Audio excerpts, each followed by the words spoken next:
Muhammad wa ala ali sayyidina Muhammad. Yang saya hormati Bapak Ibu Kepala Sekolah, terkhusus orang tua kami di sini, Ibu Siti Mansaro MPD sebagai ketua rumah, juga sebagai ketua gugus 2 Bayu, yang membawahi kurang lebih ada 9 sekolah dasar. Yang saya hormati Ibu Kepala Sekolah dari Islam Teladan, yang alhamdulillah menyempatkan hadir. Yang berikutnya yang saya hormati, yang saya banggakan, insya Allah dimuliakan oleh Allah SWT, Pangeran Bapak Rangga. Alhamdulillah saya pun saya bertanya soal Rangga, karena dia besti, kalau saya besti tidak tahu soal Rangga ya.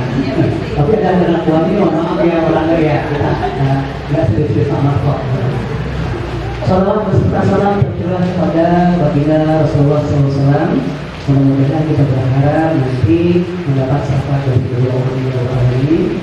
Syukur alhamdulillah, Bapak Ibu, meskipun cuaca sejak pagi alhamdulillah diguyur hujan, mudah-mudahan suatu keberkahan untuk kita semua yang sengaja menyempatkan hadir di sini untuk menuntut ilmu.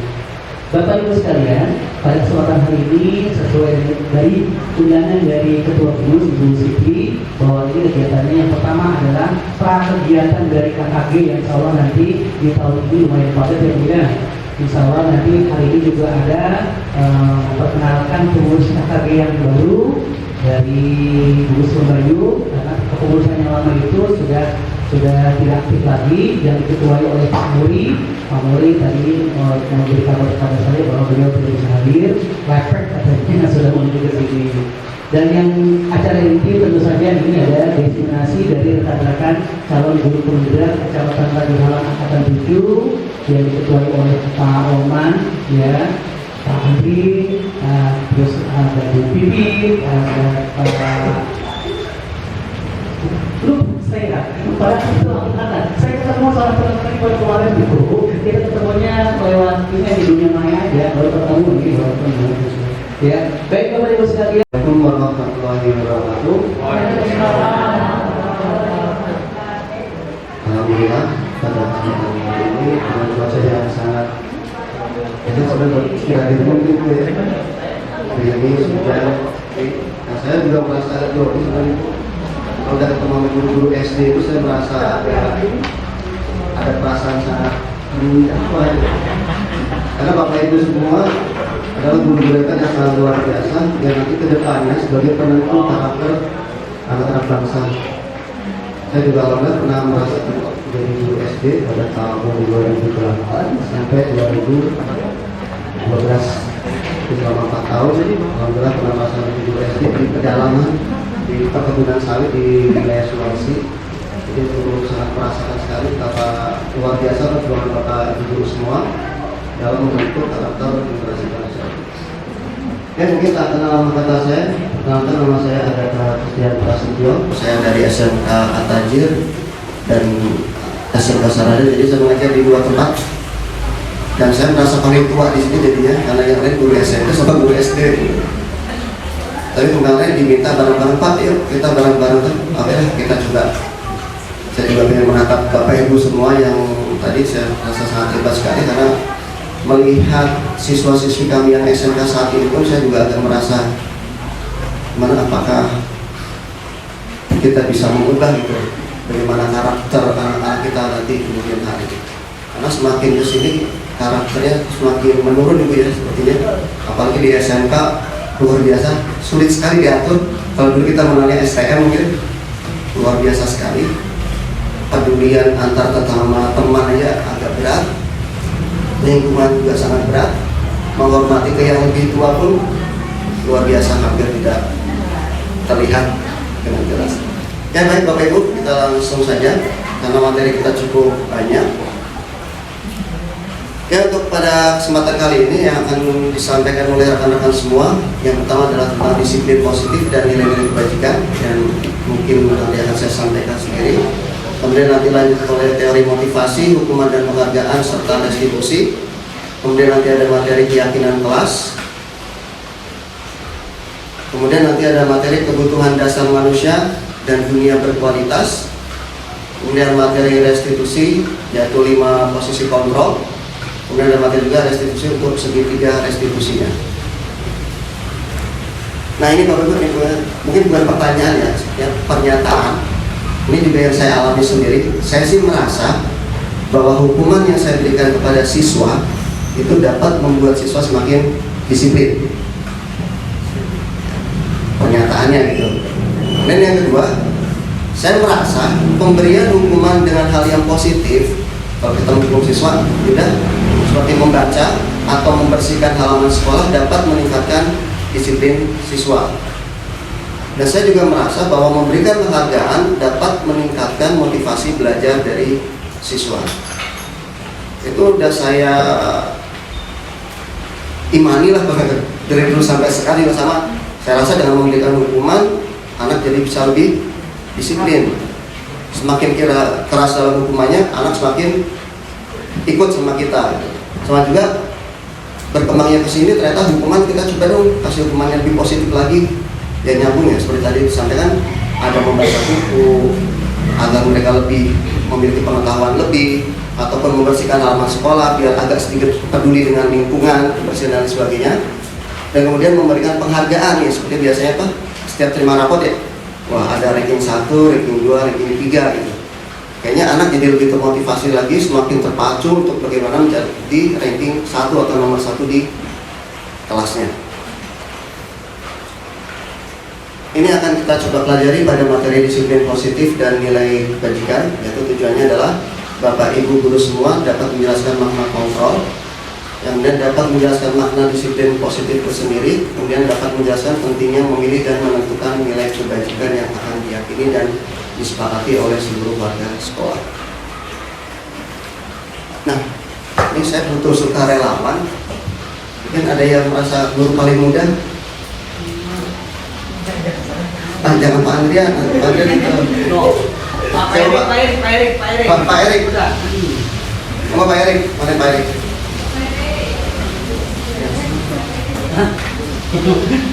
Cari yang sepuh. Yang senior. Yang senior. Yang kita guna malah Bu. Guna. Oh, silakan Pak Erik. Ini kan udah pasangnya serasi, yang muda dengan yang senior, yang tua. Dan di situ saya gambarkan, di situ kita akan mengepalkan tangan. Nah, saya minta pada Pak Erik, tolong kepalkan tangan Pak Erik sekencang-kencangnya. Kemudian saya minta sama Bu Una rayu gimana caranya Pak Erik biar bisa membuka kepalan tangannya. Tapi Pak Erik harus mempertahankan itu Pak sekuat mungkin ya. Kalau lepas nanti bakal kalah dong, jangan sampai. Ada apa Pak di dalamnya Pak? Ya, ada apa di dalamnya? Kita isi dulu dikit, tangan kanan jadi Pak. Kanan, oke. Kepala ya Pak ya. Nah, Ibu bagaimana caranya? Silakan Ibu rayu sedahsyat apa kayak Ibu ya. Kita nggak usah lama-lama, cukup 30 detik saja. Apakah Ibu akan berhasil atau tidak? Perlu pakai mic untuk merayunya? Oh tidak usah. Monggo mulai dari sekarang. Rik, coba Ibu lihat Kak. Apa ini dalamnya? Rahasia. Ini rahasia itu kan misalnya sedikit aja. Coba dibuka. Boleh megang ya? Boleh megang. Coba buka sedikit aja. Ayo Pak Erik. Tadi kan guru sama murid saya, Bu. Iya. Jadi harus nurut ya. Iya, Bu. Iya, coba. Buka. Enggak ada apa-apa. Oh, nggak ada apa-apa Bu. Berarti Ibu sudah berhasil Bu ya? Iya. Ya, alhamdulillah. Oke, tepuk tangan buat Bu Una sama Pak Erik. Terima kasih. Murid SMP Pak. Murid SMA, Masya Allah. Saya juga jadi udah bingung kan. Ternyata Bu Una menggunakan kata kunci sebagai ibu gurunya.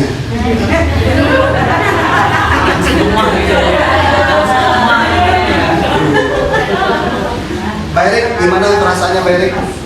Tadi kenapa bisa menyerah begitu saja? Oke, menghormati ya Pak ya.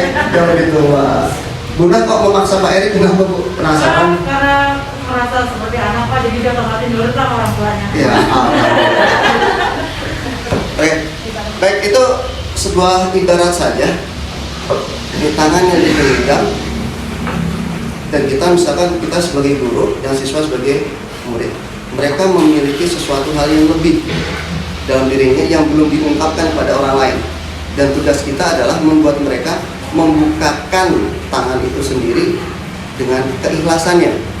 Nah, tadi Bu Una sudah berhasil menggunakan metode orang tua. Nah, karena merasa orang tuanya, akhirnya Pak Erik pun ikhlas ya tadi Pak Erik ya membukanya ya, tanpa paksaan ya. Tanpa paksaan. Itu yang kita harapkan Bapak Ibu. Ya, itu yang kita harapkan nantinya ke depannya, bagaimana kita membuka siswa-siswa kita, membuka segala potensi dari mereka, membuka dari semua keyakinan diri mereka dengan keikhlasan yang dari dalam dirinya. Oke, baik, kita coba lanjut. Ini juga yang saya imani dari dulu, Bu. Tadi sudah disampaikan, nanti tadi Bu Una juga ditolong, guru itu mengontrol muridnya. Sepakat ya? Guru harus bisa mengontrol murid. Kemudian yang kedua, bahwa semua penguatan positif itu, semua penguatan itu positif, efektif, dan bermartabat ketika kita memotivasi siswa. Kita masuk penguatan, kita harus jadi anak yang baik dan lain sebagainya. Kemudian yang ketiga, kritik dan membuat orang merasa bersalah dapat menguatkan karakter mereka. Kadang-kadang kalau kita ke siswa, kamu coba kasihan sama ibu kamu, bapak kamu yang sudah bekerja dan lain sebagainya. Saya juga meyakini itu. Dan yang keempat adalah bahwa orang dewasa memiliki hak untuk memaksa. Oke, tadi senior bisa maksa gitu. Ini yang saya yakini gitu. Dari dulu sampai dengan kemarin juga saya masih meyakini itu benar. Tapi menurut teori kontrol dari Dr. William Glasser, itu hanya ilusi. Ilusi itu berarti sesuatu yang kelihatannya benar, tapi sebenarnya itu adalah trik. Nggak semuanya bisa benar. Itu hanya ilusi. Mungkin bisa jadi itu pembenaran diri kita, ya, pembenaran diri kita ketika kita menghadapi siswa. Coba kalau ketika ada siswa nggak nurut, kita merasa marah atau tidak? Itu balik ke diri kita sendiri. Kalau kita marah dan berusaha mengontrol dia dengan cara kita, ya berarti kita sedang mengegoiskan diri kita sendiri. Kurang lebih seperti itu. Kita coba lanjut ke slide berikutnya. Nah, menurut Stephen R. Covey, bila kita ingin membuat kemajuan, ya, kita perlahan, sedikit-sedikit, ubahlah sikap atau perilaku Anda, tapi kita sendiri. Dan namun bila kita ingin memperbaiki cara-cara utama kita, maka kita perlu mengubah kerangka acuan kita. Nah, berarti pengetahuan kita juga harus ditambah di sini. Dan ubahlah bagaimana Anda melihat dunia, bagaimana Anda berpikir tentang manusia, dan ubahlah paradigma Anda, skema pemahaman dan penjelasan aspek-aspek tertentu tentang realitas. Jadi di sini kita sebagai guru memang butuh harus menambah itu. Malah makin di sini saya merasa kekurangan kita adalah ilmu di bidang psikologi. Jadi mungkin bukan guru BK lagi yang harus mempelajari itu, atau guru BP dulu, tapi kita semua guru, bahkan sekarang guru kelas sudah dibekali sepertinya untuk memahami psikologi dari siswa itu sendiri. Nah, ini perbedaan stimulus respon dan teori kontrol. Untuk stimulus respon yang biasa kita lakukan, kebutuhan kita sama, kita selalu menganggap itu. Sementara menurut teori kontrol, kebutuhan kita itu berbeda. Kemudian semua orang melihat hal yang sama, tapi di teori kontrol setiap orang memiliki gambaran yang berbeda. Kita mencoba mengubah orang agar berpandangan sama dengan kita. Nah, untuk kontrol, kita berusaha memahami pandangan orang lain tentang dunia. Jadi kita memahami sudut pandang. Dan perilaku buruk dilihat sebagai suatu kesalahan. Untuk yang kontrol, semua perilaku pasti memiliki tujuan tertentu. Orang lain bisa mengontrol saya. Nah, untuk teori kontrol, hanya kita sendiri yang bisa mengontrol diri sendiri. Dan saya bisa mengontrol orang lain. Untuk di teori kontrol, tidak ada yang bisa mengontrol orang lain. Kemudian pemaksaan ada pada saat bujukan yang gagal. Untuk teori kontrol, kolaborasi, kebersamaan dan konsensus menciptakan pilihan yang baru, jadi memberikan pilihan-pilihan. Kemudian terus stimulus respon terakhir adalah model berpikir menang atau kalah. Jadi siapa yang menang, siapa yang kalah. Tapi sebenarnya di kontrol tidak ada yang kalah, jadi semuanya menang. Nah, tujuan disiplin positif di sini adalah menanamkan motivasi untuk menjadi orang yang mereka inginkan dan menghargai diri sendiri dengan nilai yang mereka percaya. Akan tetap berperilaku baik dan berlandaskan nilai-nilai kebajikan karena mereka ingin menjadi orang yang menjunjung tinggi nilai yang mereka hargai untuk mencapai tujuan yang mulia. Jadi di sini yang kita perlukan ya tadi motivasi itu dari dalam dirinya sendiri, bukan lagi atas kontrol orang lain. Ini yang kita coba akan belajar hari ini, bagaimana menumbuhkan keinginan diri dari siswa untuk mencapai nilai-nilai kebajikan yang nanti kita akan sepakati bersama. Makna kata disiplin menurut Ki Hajar Dewantara, di mana ada kemerdekaan, disitulah harus ada disiplin yang kuat. Sungguh pun disiplin itu bersifat self-disiplin, yaitu kita sendiri yang mewajibkan kita dengan sekeras-kerasnya. Tetapi itu sama saja, sebab jikalau kita tidak cakap melakukan self-disiplin, wajiblah penguasa lain mendisiplinkan diri kita, dan peraturan demikian pula harus ada di dalam suasana yang merdeka. Jadi kita akan memaksa dulu, dalam arti tanda kutipnya memaksa di sini adalah membuat siswa secara sadar, secara sendirinya untuk menyadari semua tindakannya. Ya, yang tadi menanamkan nanti nilai-nilai kebajikan itu dari dalam dirinya. Tapi apa aturan itu jadi berlaku nggak? Aturan tetap berlaku. Kita tadi disampaikan di situ. Jika tidak cukup, tidak bisa, ya penguasalah. Ya, jadi nanti peran guru itu juga tetap harus ada. Tapi kita akan selalu mencoba tadi dari self disiplin dari siswa itu sendiri terlebih dahulu. Nah, definisi merdeka menurut KHD, nah ini pakai bahasa Jawa, saya langsung bahasa Indonesia saja mungkin ya. Merdeka itu artinya tidak hanya terlepas dari perintah, akan tetapi juga cakap untuk memerintah diri sendiri. Jadi diri mereka yang secara sadar memerintahkan diri sendiri untuk berbuat kebajikan tersebut.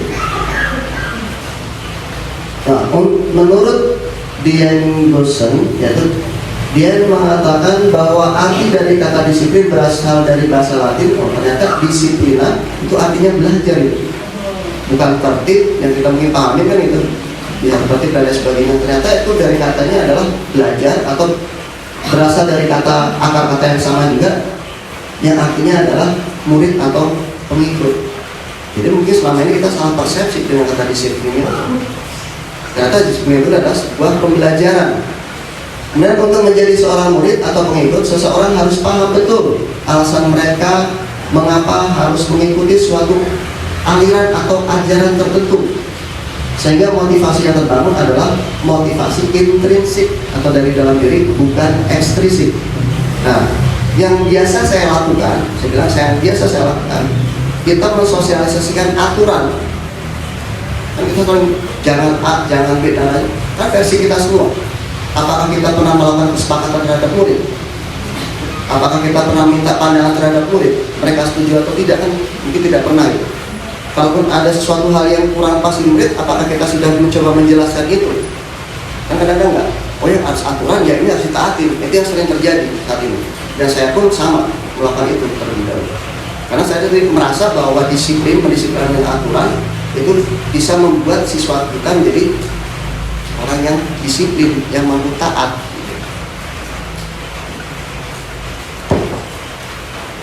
Dan, nah, tadi nilai kebajikan apa sih yang harus ada dalam diri mereka? Nah, nilai-nilai kebajikan adalah sifat positif manusia yang merupakan tujuan mulia yang ingin dicapai setiap individu. Jadi setiap orang melakukan sesuatu pasti ada tujuannya. Bahkan yang nakal pun biasanya melakukan sesuatu pasti ada tujuannya. Menurut Dr. William Glasser, bahwa nilai adalah menyatakan bahwa setiap perbuatan memiliki suatu tujuan. Kemudian menurut Dian Gosen mengemukakan bahwa dengan mengaitkan nilai-nilai kebajikan yang diyakini seseorang, maka motivasi intrinsiknya akan terbangun, sehingga menggerakkan motivasi diri dalam untuk dapat mencapai tujuan mulia yang diinginkan. Jadi nilai-nilai kebajikan itu sudah ada dalam diri mereka dan mereka lakukan dengan sebuah perbuatan. Nah yang jadi masalah apakah perbuatan mereka sudah tepat atau belum, itu yang menjadi PR untuk kita bersama. Nah ini adalah nilai-nilai kebajikan dari ada 6 institusi atau organisasi yang mengeluarkan. Ya. Yang pertama adalah menurut PP itu ya profil pelajar Pancasila. Nah kita ini terbaru ini sudah sangat luar biasa. Yang pertama adalah beriman, bertakwa pada Tuhan Yang Maha Esa dan berakhlak mulia, mandiri, bernalar kritis, berkebinekaan global, bergotong royong dan kreatif. Ini yang ingin kita bentuk saat ini ya, dengan Merdeka Belajar. Kita pinginnya siswa kita adalah memiliki nilai kebajikan itu, dan itu dimunculkan dalam sebuah perbuatan-perbuatan. Nah, untuk institusi yang lain ada banyak ya, bisa tidak bisa baca satu-satu, bisa dilihat di situ ada IDO, kemudian ada dari 9 pilar karakter atau IHF. Nanti kita bisa share juga itu untuk PowerPoint-nya, bisa kita nanti share. Kemudian yang keempat ini ada dari lifelong guidelines life skill, ya, keterampilan hidup itu dapat dipercaya, lurus hati, pendengar yang aktif, tidak merendahkan orang lain dan memberikan yang terbaik dari diri. Nah, itu sebagai petunjuk hidupnya. Dan yang kelima adalah the 7 essential virtue, yaitu suara hati, kontrol diri, rasa hormat, kebaikan, toleransi, keadilan dan empati. Kemudian yang keenam ini yang udah paling sangat lengkap sekali, ada banyak item-item tentang nilai-nilai kebajikan. Ya. Nah ini saya tekankan lagi, nilai-nilai ini, ya, nilai-nilai ini semua sudah ada dalam diri siswa sebenarnya. Cuma tugas kita, ya bagaimana mereka mau membuka diri untuk itu. Sudah dicontohkan Pak Erik, bagaimana tangan ini, ya, mempertahankan siswa itu sedang mempertahankan dirinya. Nah, tergantung bagaimana kita membuat mereka membuka itu dengan keikhlasan dari motivasi dari dalam diri. Pendekatannya bisa kita lakukan dengan berbagai cara. Yang penting tadi tidak ada unsur paksaan, tidak ada unsur yang penting kamu harus ikut saya. Tapi kita tumbuhkan melalui tadi pengalaman-pengalaman kita berikan, melalui asih asuh bahasa kata gitu. Kita coba dekatin siswa, kita ambil hatinya sehingga mereka mau, ya sedikit demi sedikit untuk membuka tadi ya, pelan-pelan tadi guna ya, pelan, coba dikit dulu. Istilah kita bisa merayu siswa lah untuk melakukan itu. Ya, yang kita coba akan ubah adalah tadi menanamkan nilai kebajikan ini untuk kita wujudkan menjadi suatu tindak perbuatan. Nah, kita mungkin bisa coba lihat ya, apa saja sih nilai kebajikan di sekolah kita selama ini? Apakah kita sudah mengadakan itu atau belum? Pastinya sudah. Cuma kadang-kadang tidak dideklarasikan, tidak muncul, atau bahkan mungkin tidak ditunjukkan di setiap ruangan, di setiap kelas dan lain sebagainya. Akhirnya apa? Itu tidak menjadi sebuah kepribadian dari si siswa itu sendiri. Saya itu menjadi lepas. Kemudian apakah nilai kebajikan yang sudah ada itu perlu ditambah atau perlu diubah, atau perlu ditekankan lagi ke siswa, dikenalkan lagi ke siswa? Itu menjadi PR kita bersama. Nah, untuk bagaimana nantinya nanti akan dijelaskan oleh rekan-rekan yang lain. Ya, jadi dari tahap ke tahap, saya hanya periode membuka saja. Nah, nanti rekan Pak Andrian sama Bu Pipit sama Pak Suherman yang paling bisa menjelaskan masalah ini, karena pas kebetulan sesuai dengan tingkatnya, yaitu sekolah dasar. Mungkin sekian dari saya untuk yang pertama sebagai pembuka. Kemudian akan dilanjutkan ya, di materi kedua, yaitu tentang teori motivasi, ya, hukuman dan penghargaan yang akan disampaikan oleh Pak Roman Yanwasidik dari SMP Sultan. Mungkin kalau ada pertanyaan mungkin nanti bisa direkap di terakhir saja. Nanti kita coba ikuti semua alurnya terlebih dahulu. Nanti jika ada kesulitan silakan. Kalau sudah selesai ternyata sudah cukup, Bapak Ibu guru bisa menghubungi kami atau mungkin yang senior-senior yang sudah ikut guru penggerak sebelumnya, ya tinggal dia. Karena kita semua terbuka demi ya tadi kemerdekaan kita bersama dalam sekolah. Kita merdekakan siswa kita dari beban-beban yang ada selama ini di sekolah. Mungkin itu saja Bapak Ibu guru semua.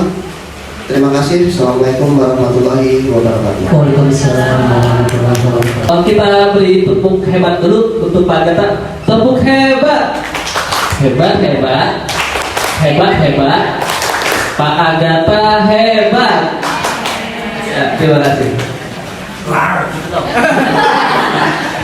Oke, baik Bapak Ibu guru semua. Assalamualaikum warahmatullahi wabarakatuh. Yang terhormat Bapak Ibu Kepala Sekolah, Ibu S2, yang terhormat Bapak Ibu Dewan Guru, yang saya hormati dan banggakan teman-teman saya DGP Angkatan 7 dari Tajur Halang. Puji syukur marilah kita panjatkan atas kehadiran Allah Subhanahu wa taala, yang mana berkat rahmat dan hidayahnya lah kita dapat berkumpul bersama-sama di pagi yang cukup hujan ini. Semoga ilmu yang kita berikan ke Bapak Ibu dapat bermanfaat ya. Amin. Salawat para salam semoga selalu tergerak pada dengan kita Nabi Muhammad Sallallahu Alaihi Wasallam, para sahabatnya, keluarganya, hidupnya, dan semoga kembali kepada kita umatnya selalu menjalankan perintahnya dan menjauhi segala larangan. Baik Bapak Ibu semua, di pagi hari ini menjelang siang saya akan membagikan materi mengenai teori motivasi, hukuman, dan penghargaan. Pasti Bapak Ibu semua sudah tahu kan motivasi itu apa? Ya, suatu dorongan dari diri sendiri, baik sadar ataupun tidak sadar, untuk melakukan tercapainya suatu yang kita inginkan. Nah, di sini saya lupa di mana. Di sini. Nah, di sini menurut Pian Besar dalam bukunya Restriction School Discipline menyatakan ada 3 motivasi perilaku manusia. Yang pertama, untuk menghindari ketidaknyamanan atau hukuman. Yang kedua, untuk mendapatkan imbalan atau penghargaan dari orang lain. Dan yang ketiga, untuk menjadi orang yang mereka inginkan dan menghargai diri sendiri dengan nilai-nilai yang mereka percaya. Nah, di sini tindakan yang paling bawah atau paling rendah itu adalah untuk menghindari ketidaknyamanan atau hukuman. Di sini siswa biasanya akan berkata, apa yang akan terjadi apabila saya tidak melakukannya. Motivasi ini siswa untuk menghindari masalah agar dia tidak berpengaruh terhadap psikis ataupun fisiknya. Motivasi ini datangnya dari eksternal, dari luar, tidak dari guru. Yang kedua, untuk mendapatkan imbalan dari orang lain atau institusi. Di sini siswa akan berkata, apa yang akan saya dapatkan apabila melakukannya. Nah, di sini biasanya siswa mengharapkan suatu imbalan, hadiah, ataupun suatu pengakuan dari gurunya, sehingga dia akan menjalankan hal tersebut. Ini motivasinya masih dari eksternal. Nah, ini tingkat sudah disiplin positif. Yang ketiga yaitu untuk menghargai diri sendiri. Nah, dia akan berkata, saya akan menjadi orang seperti apa bila saya melakukannya. Di sini siswa akan berpikir mengenai nilai-nilai kebajikan yang dia yakini dan diri sendiri agar dihargai. Seperti itu. Nah, ini datangnya dari diri sendiri ya. Kita lanjutkan. Nah, ini juga sejalan menurut Ki Hajar Dewantara. Mereka itu artinya tidak hanya terlepas dari perintah, akan tetapi juga cakap buat memerintah diri sendiri. Jadi semua dari diri sendiri. Nah, di sini tentang penghargaan. Pasti Bapak Ibu guru sering kan ya memberikan penghargaan atau hadiah kepada siswanya ketika dia berprestasi seperti itu. Nah, di sini menurut Alfred Korn, saat kita berulang kali menjanjikan hadiah kepada anak-anak agar berlaku tanggung jawab atau kepada seorang murid agar mempelajari sesuatu yang baru atau kepada seorang karyawan agar melakukan pekerjaan yang berkualitas, kita sedang berasumsi mereka tidak dapat melakukannya atau mereka tidak akan memilih untuk melakukannya. Penghargaan maupun hukuman adalah cara mengontrol perilaku seseorang yang menghancurkan potensi untuk pembelajaran sesungguhnya. Jadi dia sepertinya akan mengharapkan imbalan dalam waktu jangka panjang. Apa yang terjadi kalau di suatu sisi kita tidak memberikan hadiah? Maka motivasinya akan menurun. Nggak ada hadiah ini ngapain? Kemudian tindakan belajar itu sendiri adalah penghargaan sesungguhnya, prosesnya. Kemudian tindakan memberi penghargaan nilainya sama dengan menghukum seseorang.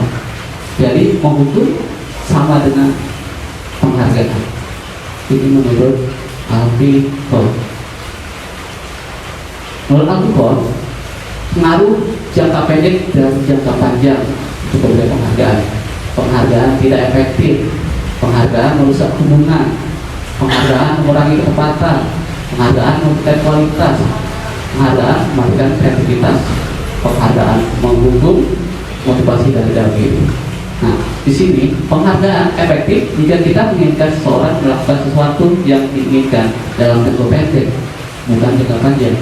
Tidak efektif jika kita menggunakan penghargaan lagi dan lagi, maka orang tersebut akan bergantung pada penghargaan yang diberikan serta kehilangan motivasi dari dalam dirinya. Nah, jika saya mengharapkan suatu penghargaan dan tidak mendapatkannya, maka saya akan kecewa dan berkecil hati, serta kemungkinan dan kali saya tidak akan berusaha sekeras sebelumnya. Ketika seorang diberi penghargaan atau hadiah di depan orang banyak, maka yang lain pasti akan mengiri. Kemudian sebagian dari mereka tidak akan menyukai orang tersebut dalam pemberian penghargaan tersebut. Pernah kan kita berada di sisi siswa ya, melihat siswa mendapat hadiah, pasti perasaan kita, enak banget, pengen dong kayak dia gitu. Sebenarnya baik motivasi seperti itu, tapi baik di sini lebih cenderung yang ke tidak baiknya. Gitu. Jadi yang baik untuk satu orang, yang tidak baik untuk beberapa siswa. Gitu. Kemudian penghargaan menghukum mereka yang tidak mendapatkan penghargaan, misalkan dari sistem ranking.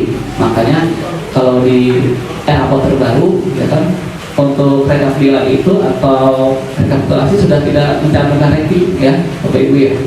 Gitu. Ini berasal dari sini, karena akan dapat menghukum mereka yang tidak mendapatkan ranking dan melakukan itu. Nah, terus gimana dong agar kita bisa membuat mereka motivasi? Yaitu dengan cara bentuk program kebajikan apresiasi. Di sini program apresiasi itu adalah memberikan pengakuan. Perlu diingat beberapa hal, pengakuan itu secara khusus, pribadi, ataupun kepada semua murid secara bergantian. Jangan murid-murid itu terus. Gitu. Nah, kita misalkan seperti ini ya. Nah, misalnya, kemarin saya perhatikan rasa empati itu besar sekali pada saat menolong murid baru itu. Kita berikan ucapan-ucapannya atau pujian-pujian. Kemudian saya menghargai kepedulianmu pada saat kamu membantu teman-temanmu di tugas kelompok. Kemudian pertanyaan berikutnya adalah terima kasih untuk rasa tanggung jawabmu agar saat kamu mengukur kertas-kertas yang berserakan di lantai. Nah, ini merupakan kalimat-kalimat apresiasi kebajikan. Gitu.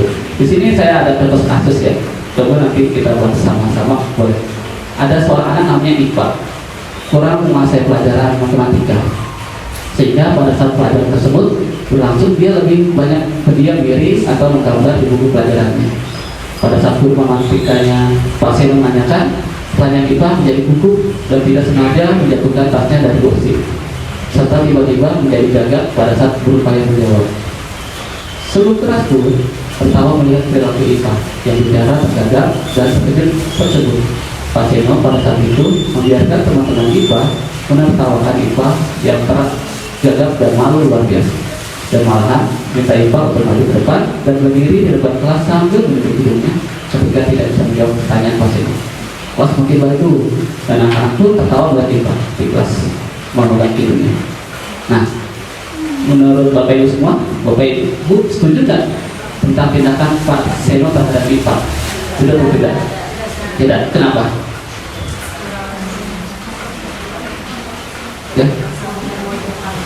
Ya, terlalu memojokkan anaknya, menjatuhkan karakter anak, sehingga mentalnya bisa terjadi down seperti itu. Yang dikhawatirkan dia tidak masuk sekolah dan berhenti. Gitu. Nah, menurut Anda tindakan Pak Seno terhadap IPA adalah sebuah hukuman atau konsekuensi? Hukuman atau konsekuensi? Hukuman atau konsekuensi? Hukuman. Hukuman ya. Yang diberikan Pak ini adalah hukuman ya, bukan konsekuensi. Nah, di sini kita akan membedakan apa sih yang dimaksud dengan hukuman dan konsekuensi. Nah, di sini hukuman itu bersifat tidak terencana atau tiba-tiba. Maju ke depan, berdiri, pegang kuping, pegang tangan, apa gitu.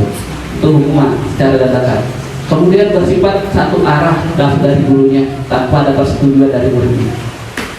Kemudian biasanya berupa fisik atau fisikis itu kata-kata ya. Bodoh kamu atau apa seperti itu. Nah, kalau konsekuensi sudah terencana, biasanya sudah ada di peraturan atau bisa ada di peraturan kelas, boleh kesepakatan kelas ataupun nanti ada namanya keyakinan kelas yang akan dibantu sama Pak Andrian ya, keyakinan kelas ya. Iya, betul. Kemudian konsekuensi itu sudah disepakati antara guru dan murid. Misalkan kalau saya tidak mengerjakan PR, maka konsekuensinya saya akan menulis kalimat saya berjanji akan tidak akan mengerjakan PR sama sekali. Dan itu sudah ada perjanjian nih antara guru dan murid, itu konsekuensi. Tapi kalau sudah disepinah itu hukuman. Nah, kemudian murid tetap dibuat tidak nyaman untuk jangka waktu pendek karena yang sudah disepakati ya. Kemudian di sini guru memonitor muridnya. Ini perbedaan antara hukuman dan konsekuensi ya. Sesuatu yang menyakitkan dan harus terjadi hukuman, kalau konsekuensi sesuatu yang harus terjadi dan sudah sepakat. Kemudian membuat anak sakit fisik maupun hati untuk jangka waktu lama. Kalau konsekuensi membuat anak masih tidak nyaman dalam jangka waktu pendek. Kemudian ketiga, anak memiliki kedisiplinan akhirnya. Kalau konsekuensi anak memiliki kedisiplinan. Kemudian hukuman berupa paksaan. Sedangkan konsekuensi stimulus tanggapan. Kemudian hukuman mendorong anak menyakiti diri sendiri, sedangkan konsekuensi mendorong anak agar mudah menyesuaikan diri. Kemudian hukuman konsekuensi yang buruk, konsekuensi yang baik. Anak belajar untuk menyembunyikan kesalahan, anak belajar untuk mematuhi peraturan atau konsekuensi. Dan terakhir, marah, rasa bersalah, dipermalukan, merasa tak dihargai. Sedangkan konsekuensi kehilangan hak, dibuat tidak nyaman, diasingkan untuk sementara waktu saja. Gitu. Nah, ini salah satu contoh identitas gagal ya. Kalau cuma itu gagal, ya masih negatif. Kalau konsekuensi netral, nanti ada lagi budaya positif, yaitu namanya restitusi. Nanti materi saya baru pikir ya. Nah, kita ada game permainan ya. Nah, game ini kita akan menanggapi apakah ini termasuk hukuman ataupun konsekuensi. Silakan dibuka handphonenya Bapak Ibu. Ada fotonya ya. Iya. Kita buka aplikasi namanya Kahoot. Sudah sering kan main Kahoot? Nah ya, silakan dibuka aplikasinya, ketikkan saja Kahoot. Nah, baik Bapak Ibu, ini sudah keluar. 7453928.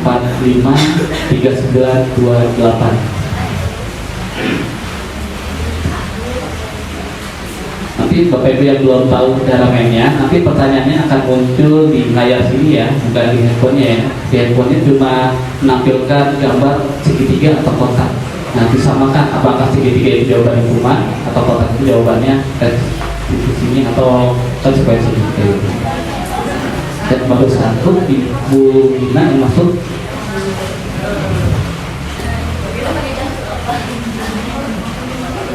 Gak punya account-nya, gak punya aplikasinya. Cari aja di Google Chrome, ketik Kahoot. Ayo pinter ya.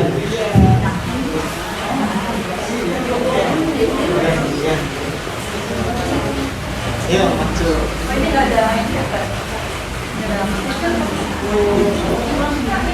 Itu di start Pak Andrian. Baik, kita mulai aja Bapak Ibu ya. Berarti yang belum bisa masuk nanti bisa lihat ke temannya atau bantu apakah jawabannya hukuman atau konsekuensi. Oke, baik Bapak Ibu, silakan diperhatikan ke layarnya, soalnya akan muncul di layar. Hukuman atau konsekuensi. 3, 2, 1. Mencatat satu sekali di dalam buku kalimat saya tidak akan terlambat lagi karena terlambat ke sekolah. Pilih merah atau biru, hukuman atau konsekuensi. Pertanyaannya ada di atas ya. Lihatnya di sini pertanyaannya. Pertanyaannya di sini. Nggak kelihatan berarti. Oke, waktunya habis, kita lanjut pertanyaan yang kedua. Cuma 10 detik dulu. Next lagi. Baik, saya udah lagi ya. Pertanyaan yang kedua. Lari mengelilingi lapangan basket 2 kali karena terlambat hadir ke sekolah. Hukuman konsekuensi.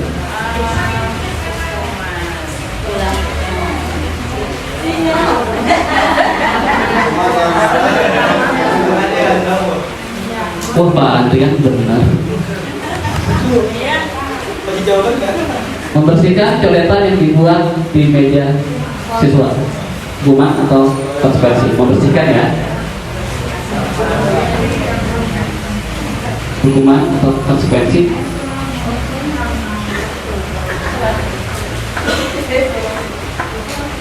Masih Pak Andrian.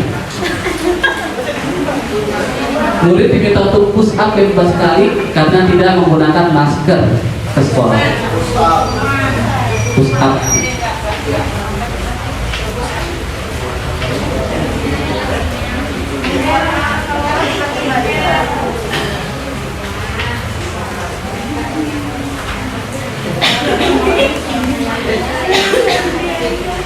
Menggantikan kertas tugas teman yang telah dicoret-coret. Hukuman atau konsekuensi?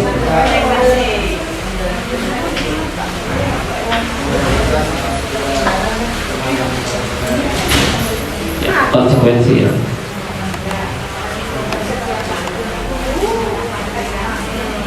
Bertemu di lapangan basket pukul jam 12 siang karena ngobrol.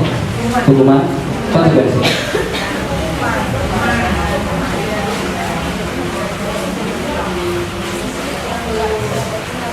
Jawabannya adalah hukuman.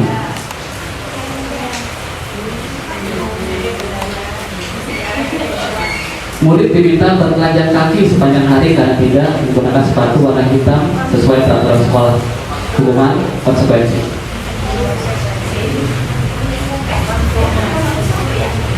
Ya, sepatunya dilepas.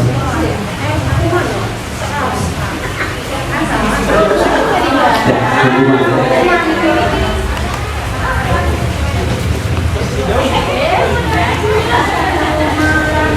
Berdiri di depan kelas sambil mengangkat kaki satu karena tidak bisa menjawab pertanyaan. Hukuman konsekuensi.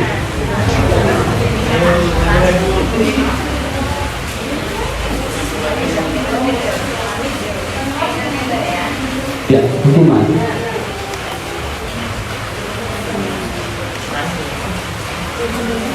Membersihkan tumpahan air di meja tulis karena tersenggol pada saat belajar. Hukuman konsekuensi.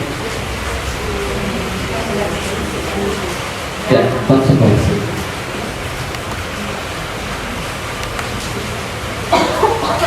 Kehilangan 10 menit jam istirahat untuk mengerjakan tugas karena terlambat datang dan tertinggal pelajaran selama 10 menit.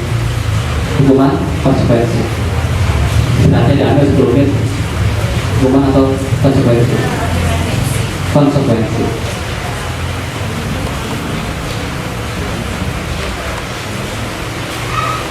Duduk di bangku di pinggir lapangan pada jam istirahat tidak diizinkan bermain karena mencederai teman saat bermain.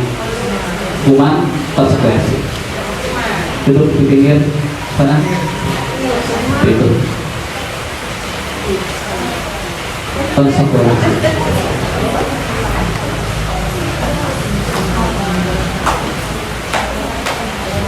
Terlambat hadir ke pembelajaran 15 menit dan diminta untuk tinggal 15 menit setelah kelas usai untuk membahas ketertinggalan. Pulang sekolahnya lebih lambat. Hukuman konsekuensi.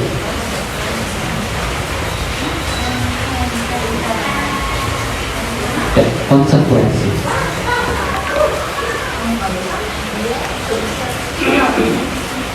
Lari mengelilingi lapangan basket 2 kali karena terlambat 10 menit untuk belajar PJOK.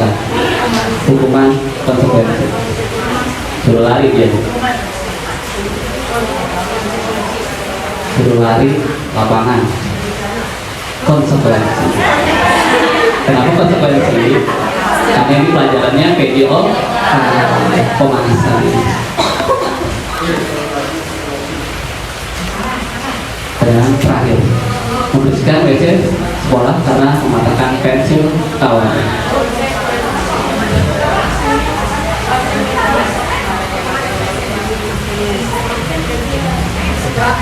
Hukuman.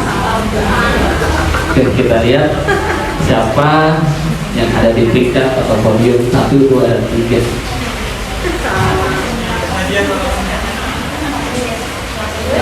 Bukan tiga Kang Asep, 2, 6, dan ketiga pertama adalah Ibu Nina. Selamat. Kita kasih aplaus kepada Ibu Gina, Bu Nana, dan M. Hasan. Yes. Ini Oke, terima kasih. Kita lanjutkan lagi ke materi ketiga mengenai keyakinan kelas pada Bapak Andian. Untuk tetap dipersilakan.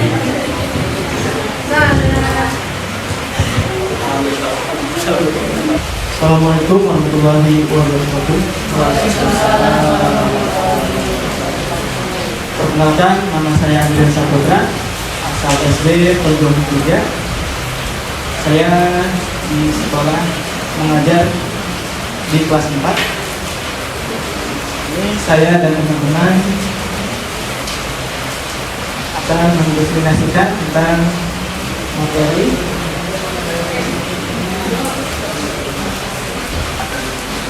keyakinan kelas dan kebutuhan dasar manusia dan dunia berkualitas.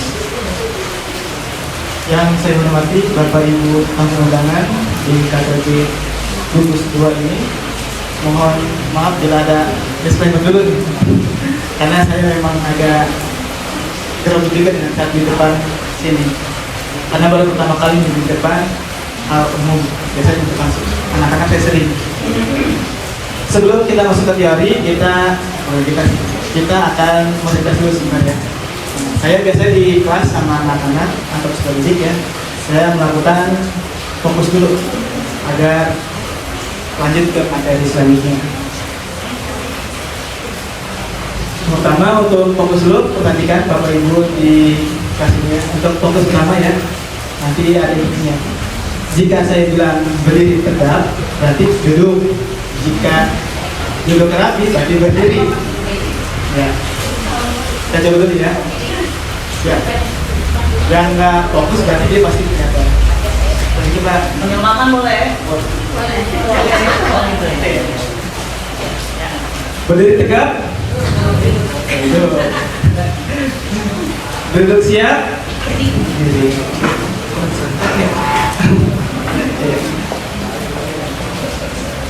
Berdiri tegak. Duduk. Jadi fokus sekali Pak Loma. Ya, itu aja Bu. So,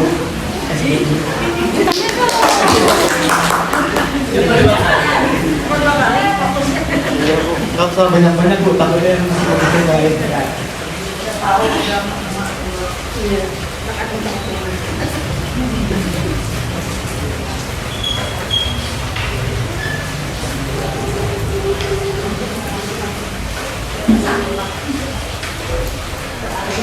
Di sini saya akan membahas tentang keyakinan kelas. Apa sih keyakinan kelas sama peraturan kelas? Nah, di sini tujuan pembelajaran kita ya. Di sini menganalisis pentingnya keyakinan sekolah atau kelas sebagai fondasi arah tujuan dari pembelajaran kita di sekolah, yaitu memecahkan konflik, permasalahan maupun yang ada di dalam kelas maupun sekolah. Ini Bapak Ibu calon pemimpin juga. Pemimpin ya. Kita juga sebagai guru pemimpin kelas itu wajib mengetahui apa yang konflik yang ada di dalam kelas kita. Biasanya banyak permasalahan konflik yang kita tidak tahu. Dua, menjelaskan pembentukan dari peraturan beralih ke keyakinan kelas. Yang terakhir itu berpikir kritis, kreatif, reflektif, serta terbuka dalam menggali nilai-nilai pada peraturan yang ada di sekolah masing-masing. Di sini ada pernyataan menarik. Mengapa kita memiliki peraturan harus menggunakan helm? Di sini ada pertanyaan. Mengendarai kendaraan roda 2, mengapa kita perlu menggunakan 3M? Menggunakan masker, mencuci tangan, dan menjaga jarak 1,5 meter. Mengapa kita perlu peraturan harus dapat datang tepat waktu pada saat mengikuti pelatihan? Untuk mendukung motivasi intrinsik kembali ke nilai keyakinan lebih menggerakkan seorang wanita mengikuti serangkaian peraturan. Ini yang saya alami. Saya sebelumnya juga masih banyak mengikuti yang lain. karena sebagai follower berarti saya selalu ikut orang lain. Tapi untuk sekarang kita harus bisa menjadi jati diri kita sendiri. Di sini keyakinan kelas merupakan suatu nilai yang disetujui serta disepakati oleh pihak dalam kelompok tertentu. Jadi ada kesepakatan yang kita setujui di dalam kelas. Terus sementara peraturan kelas dibuat secara lebih mendetail dan konkret, biasanya sifatnya lebih spesifik. Itu yang membuat ya, peraturan seperti itu. Di sini kita lihat ini ada peraturan kelas, keyakinan kelas, lingkungan positif, budaya positif. Yang mana, nah di sini ada yang mana merupakan keyakinan kelas. Mengapa? Nah di sini ada datang tepat waktu, mengucapkan salam, menjaga kebersihan, berdoa sebelum dan sudah kegiatan, aktif dalam pembelajaran, tertib. Nah, di sini ada kesepakatan kelas. Kami dan guru murid saling menyayangi. Kami murid dalam semangat belajar. Kami murid peduli dengan teman-teman. Nah, ini ada perbedaan. Oh, ya.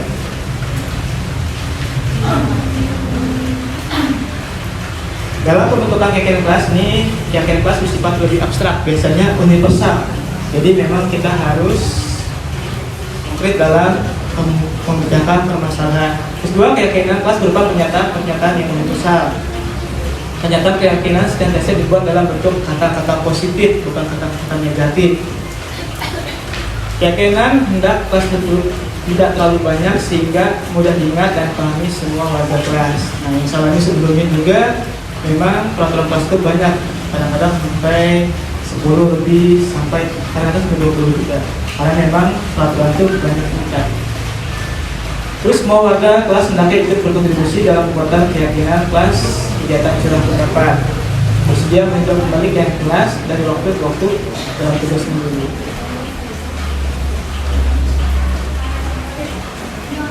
Dalam kegiatan membuat keyakinan kelas, kita mempersiapkan warga sekolah atau warga atau murid-murid di kelas untuk bercurah pendapat.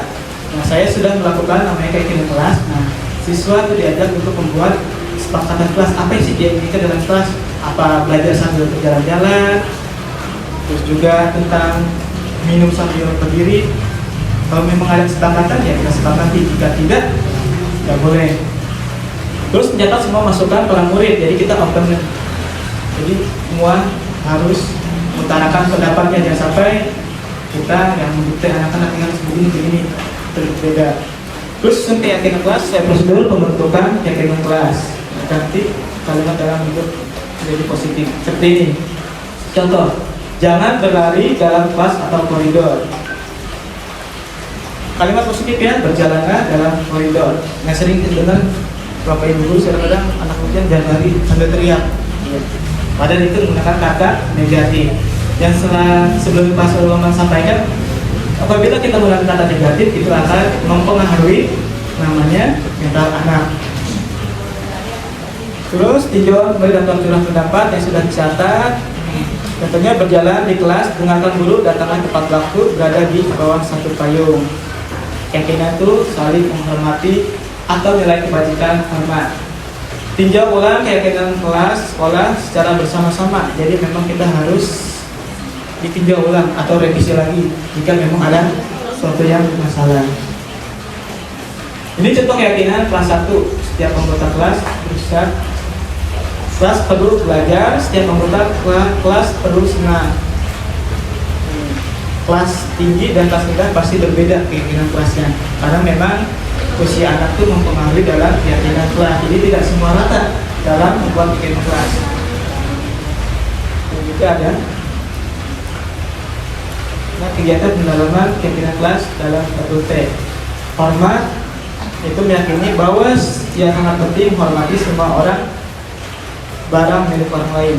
Terdengar?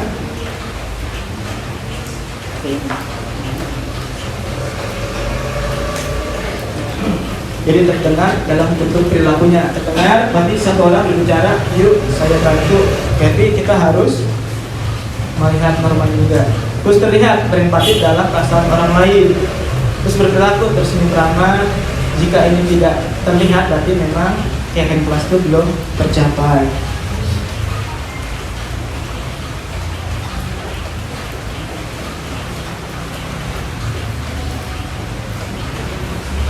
peraturan keyakinan kelas.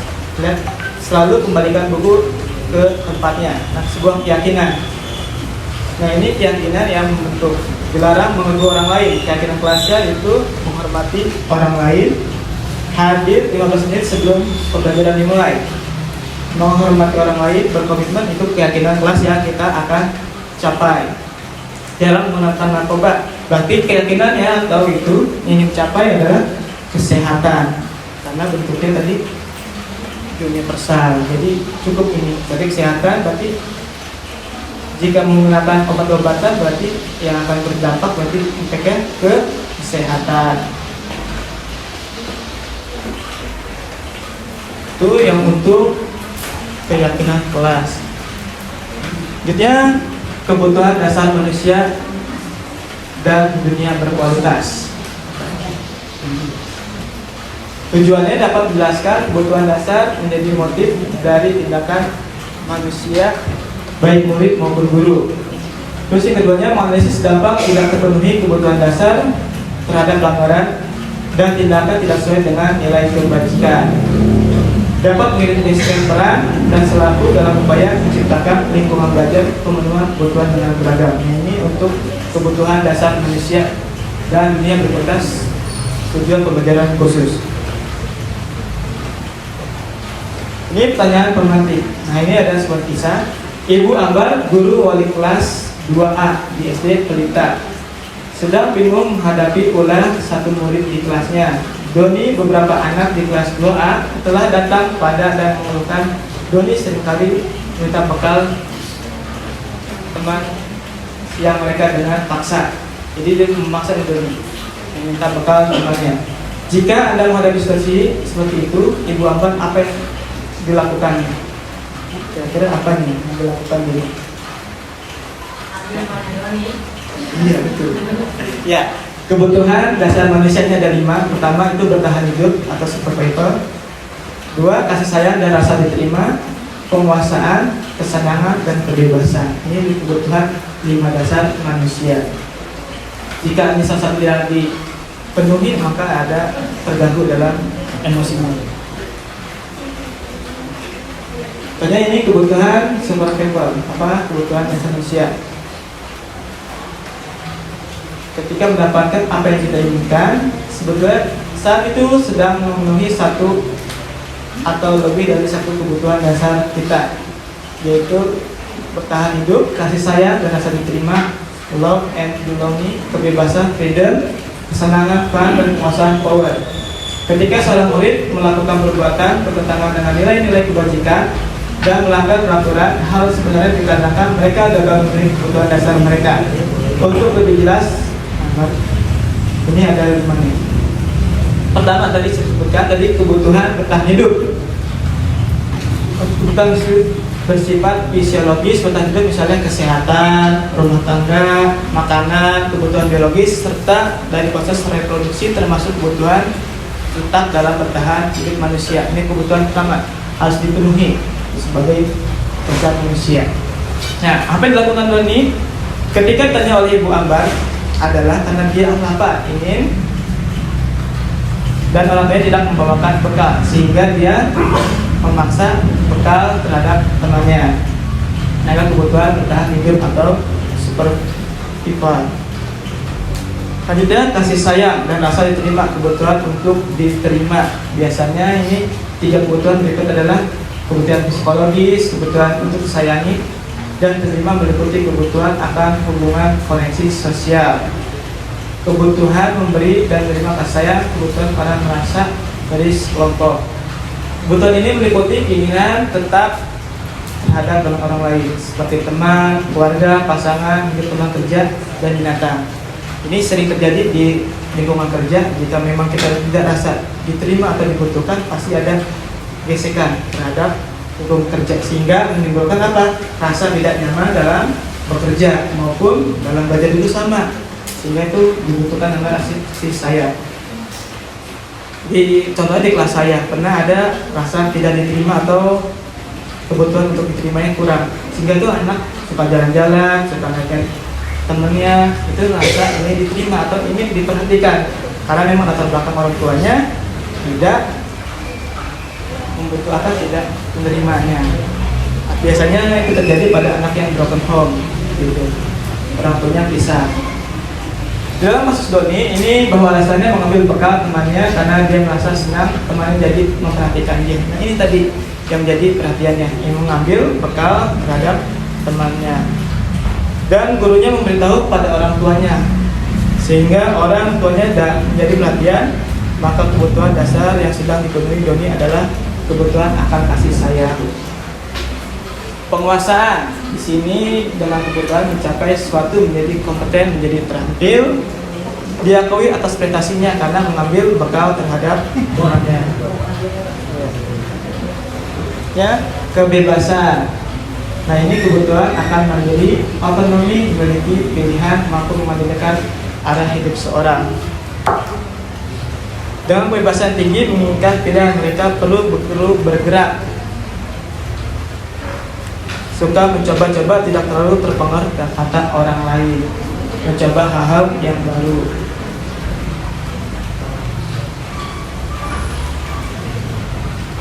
Di sini ada kata kesenangan yang terakhir ya. Dalam kasus Doni ini, bila Doni menjawab bahwa ia melakukan karena iseng saja dan ia mendapat menikmati ekspresi teman-temannya terhadap makanan yang diambil, ia itu akan merasa kepuasan karena dia merasa senang karena ingin melihat ekspresi temannya kesal karena diambil makanannya.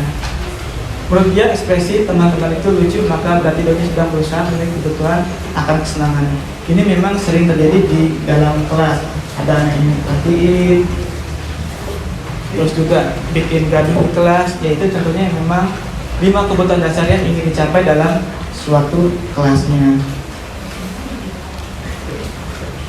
Itu yang tadi yang saya sampaikan tentang keyakinan kelas dan 5 kebutuhan dasar manusia dan kebutuhan dasar dunia yang tadi. Itu aja.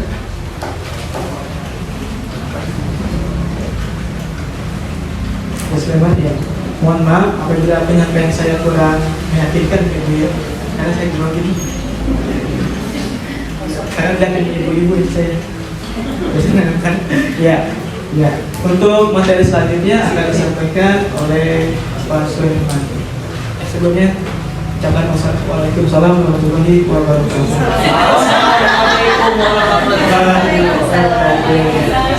Tentang peran kita sebagai pendidik, yaitu sebagai posisi kontrol.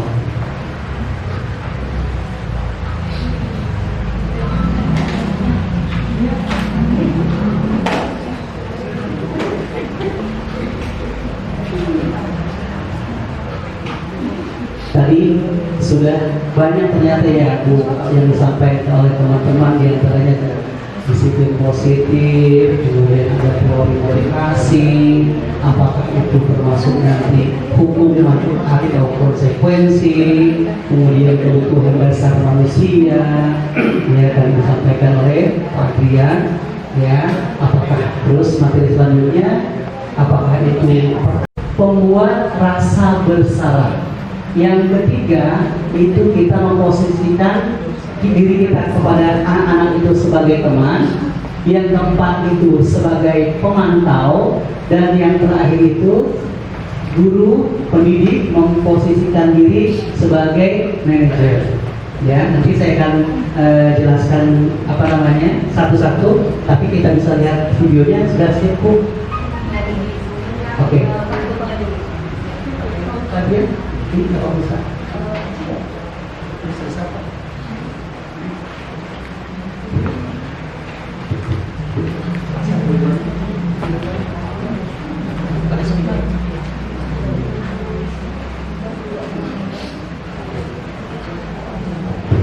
Nah, yang sering saya lakukan di Bapak dan Ibu, ya, saya sering memposisikan diri saya ini sebagai penghukum. Ketika anak-anak tidak menyelesaikan tugas atau menyelesaikan PR, kadang-kadang ya udah tulis, ya udah nih tulis halaman 1 halaman.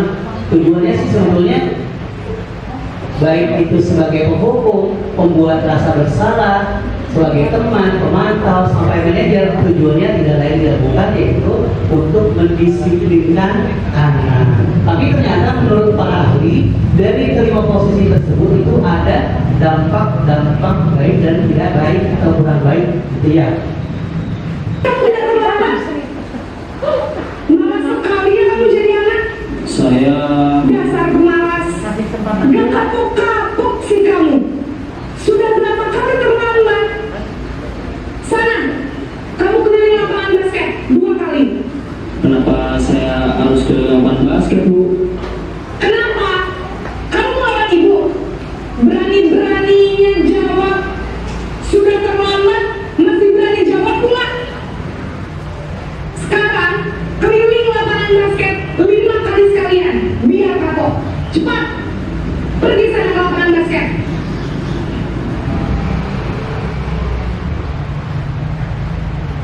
Dan itu saya tuh. Itu saya ya. Nah, Bapak dan Ibu sekalian, Ibu guru tadi itu dia berperan pada posisi penghukum.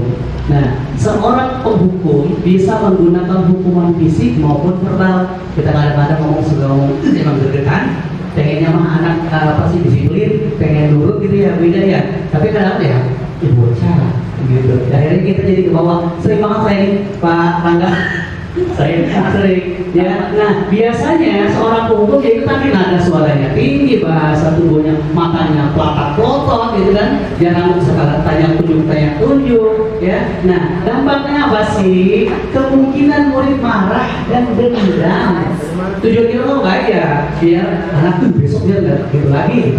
Tujuan kita ternyata menurut apa namanya ahli yang model begini itu kurang baik terhadap anak. Sekarang yang kedua. Itu termasuk apa ya?